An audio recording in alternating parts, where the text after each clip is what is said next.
کبھی میری زبانی سنی ہے لیکن انہوں نے عملاً کچھ نہیں کیا. ہم نے اپنا اللہ کے فضل کرم سے کر کے دکھایا ہے اور دنیا ساری جانتی ہے اس بات کو. اور چاہے وہ اپنا ترقیاتی میدان ہو, چاہے وہ سیاسی میدان ہو, چاہے وہ دفاعی میدان ہو, ہم نے اپنا کردار بھرپور طریقے سے ادا کیا ہے. اور ایک وہ زمانہ تھا 1998 میں جب پاکستان کا کہ سبز پاسپورٹ کی عزت ہوئی تھی, اور ایک آج یہ زمانہ ہے جب ماشاءاللہ شہباز صاحب کی سربراہی میں اور ان کی مدد میں جو کردار ادا کیا ہے اسحاق ڈار صاحب نے, اور جو کردار ادا کیا ہے فیلڈ مارشل عاصم منیر نے, یہ تو بہت تاریخی کردار ہے. یہ میں سمجھتا ہوں کہ یہ بے پناہ عمدہ کردار ادا کیا گیا ہے اور کیا جا رہا ہے. آج پھر اسی سبز پاسپورٹ کی عزت ہو رہی. تو یہ اللہ تعالیٰ عزت پاکستان کو دے رہا ہے. ہم خود بھی اپنے آپ کو اس لائق بنائیں کہ ہم یہ محسوس کریں گے ہاں جی ہم نے بھی کچھ کرنا چاہیے. اللہ تو دے رہا ہے لیکن ہم اس قابل ہیں, یہ ہمیں اپنے گریبان میں جھانک کر دیکھنا چاہیے.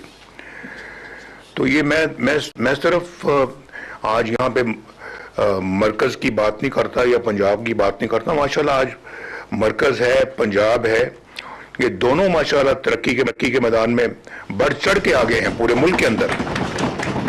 باقی صوبوں میں بھی یہی کام ہونا چاہیے. باقی صوبے بھی اس کی تقلید کریں, اور چاہے وہ اپنا سندھ ہے, چاہے وہ بلوچستان ہے, چاہے وہ KPK ہے, چاہے وہ گلگت بلتستان ہے, چاہے وہ آزاد کشمیر ہے. تو میرا خیال سب کا فرض بنتا ہے کہ وہ دیکھیں کہ اس ملک کو آگے کیسے بڑھانا ہے اور کس طرح سے اس کو ترقی کے میدان میں ہم نے بہت تیزی کے ساتھ آگے بڑھنا ہے. تو یہ اپنا جو نا یہ سیاست ایسے نہیں کہ الیکشن ہو گئے, بندے ہم نے کینڈیڈیٹ یہاں پہ بیٹھ کے ہم نے اپروو کر دیے کہ اچھا جی فلاں جگہ پہ عبد الرحمان ہے, فلاں جگہ پہ شاہ صاحب ہیں, فلاں جگہ پہ ملک صاحب ہیں. ایسے نہیں, وہ ملک صاحب اور پھر عبد الرحمان صاحب اور شاہ صاحب کچھ کر کے دکھائیں. یہ نہیں کہ وہاں جا کے سیٹوں میں بیٹھ جائیں اور بادشاہوں کی طرح سے جا کے تو اپنا ادھر ادھر کبھی ادھر جائیں کبھی ادھر جائیں اور سرکاری گاڑیوں میں گھومتے پھریں. اس کا کوئی ایسی سیاست کا کوئی فائدہ نہیں ہے.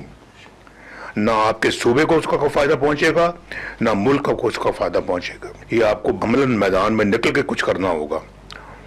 تو میں تو آپ کو یہ بلکہ دعوت دوں گا اپنی گلگت بلتستان کی لیڈرشپ کو کہ جب وہ اللہ کے فضل سے الیکٹ ہو جائیں, مسلم لیگ گورنمنٹ وہاں پہ قائم ہو جائے, انشاءاللہ اللہ کرے گا کہ قائم ہو, حالات بہت اچھے ہیں وہاں پہ. تو شہباز صاحب کو آپ بلائیں, ان کے ساتھ میں بھی آ جاؤں گا وہاں پہ. ہم سب آئیں گے, بلکہ جتنے بھی یہاں ٹیبل پہ بیٹھے ہوئے سب وہاں پہ آئیں گے ہم, اور آ کے وہاں پہ انشاءاللہ آپ کی جو مسائل ہیں ان کو حل کے لیے ہم انشاءاللہ پوری سب مل کے کوشش کریں گے. گلگت بلتستان مجھے اتنا ہی عزیز ہے جتنا باقی پاکستان عزیز ہے, جتنا مجھے آزاد کشمیر عزیز ہے, جتنا مجھے پنجاب عزیز ہے, سندھ عزیز ہے, بلوچستان عزیز ہے اور KPK عزیز ہے. اب یہ مجھے بتائیں کہ میں بات کے حوالے سے پوچھنا چاہتا ہوں, بس صرف جاننا چاہتا ہوں کہ 15 سال سے KPK میں ایک مختلف حکومت ہے, کیا ہو رہا ہے وہاں پہ, کیا ہوا کیا وہاں پہ, ابھی بھی کیا ہو رہا ہے وہاں پہ. کوئی وہاں کا آدمی جو ہے یہ وہاں کا رہنے والا کوئی سکھ کا سانس لے رہا ہے وہاں پہ, کوئی کسی کو اپنا توقعات کے مطابق زندگی بسر کرنے کا موقع مل رہا ہے وہاں پہ. جواب جو ہے نا وہ آپ مجھ سے بہتر جانتے ہیں, بہت بہتر جانتے ہیں. کہاں لوگوں کو فری دوائیاں مل رہی ہیں, کہاں لوگوں کو علاج معالجے کی سہولتیں مل رہی ہیں, کہاں لوگوں کو اچھی ٹرانسپورٹ مل رہی ہے, کہاں لوگوں کو اچھی ایجوکیشن مل رہی ہے, کہاں ان کو علاج معالجے کی اور ہسپتالوں کی سہولت موجود ہے, کہاں ہے. جو میں بات کر رہا ہوں یہ بہت جائز بات کر رہا ہوں, میں تنقید کی نظر نہیں کر رہا یہ بات, لیکن میں یہ بات کرنے میں مجبور ہوں میں کہ جب یہ چیزیں نظر نہیں آتی تو دل تو کرتا ہے کہ پھر پوچھا جائے کہ کیوں ایسا نہیں ہو رہا.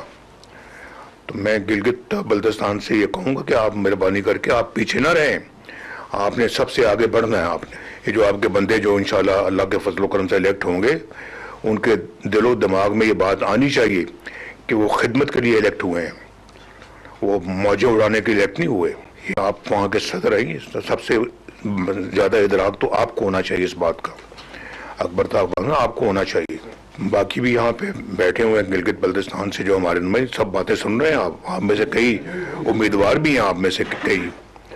تو اس لیے یہ پیغام وہاں پہ سب ہمارے کینڈیڈیٹس کو پہنچنا چاہیے کہ یہ باتیں وہاں پہ ہوئی. میں بات کو لمبی نہیں کرنا چاہتا, میرے خیال بنیادی باتیں میں نے کر لی ہیں. شہباز صاحب بھی چیف منسٹر پنجاب رہ چکے ہیں, انہوں نے اپنے دور میں بے شمار وہاں پہ پروجیکٹس لانچ کیے, ان کو دیکھیں, ان کے بارے میں کچھ جانکاری حاصل کریں. فیڈرل گورنمنٹ میں آنے سے پہلے وہاں تھی یہ, تو ابھی انہی کے کام کو آگے بڑھانے کے لیے اب مریم نے ذمہ داری جو اٹھائی ہے وہ سب آپ دیکھیں کہ وہاں کیا ہو رہا ہے, اس کو کاپی کریں, آپ اس کو کاپی کریں اور یہی وہاں پہ گلگت بلتستان میں سب کو ان چیزوں کو وہاں پہ شروع کریں آپ. اور انشاءاللہ جو آپ کی فنڈز کی کمی بیشی ہے وہ اس کو شہباز صاحب لک آفٹر کریں گے. حالات یہاں پہ بھی کوئی بہت اچھے نہیں ہیں جہاں تک اکنامک حالات ہیں, کیونکہ ابھی دیکھیں جو تیل مہنگا ہوا اربوں خربوں اس پہ پنجاب گورنمنٹ نے, مرکزی گورنمنٹ نے, سندھ نے اور باقی صوبوں نے جو نا اس میں اپنی جو حصہ ڈالا ہے.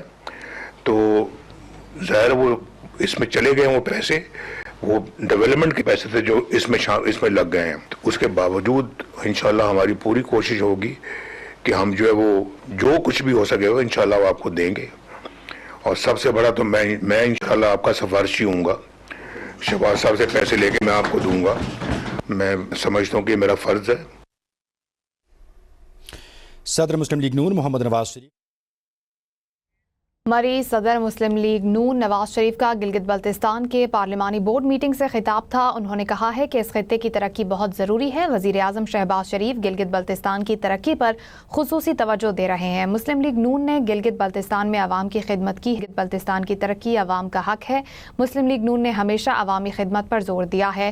سڑکیں بنانا کوئی احسان نہیں, عوام کا حق اور ضرورت ہے. انہوں نے کہا ہے کہ دنیا بھر سے سیاح گلگت بلتستان آنا چاہتے ہیں. مزید کہا کہ وزیر اعظم شہباز شریف فیلڈ مارشل اور اسحاق ڈار تاریخی کردار ادا کر رہے ہیں.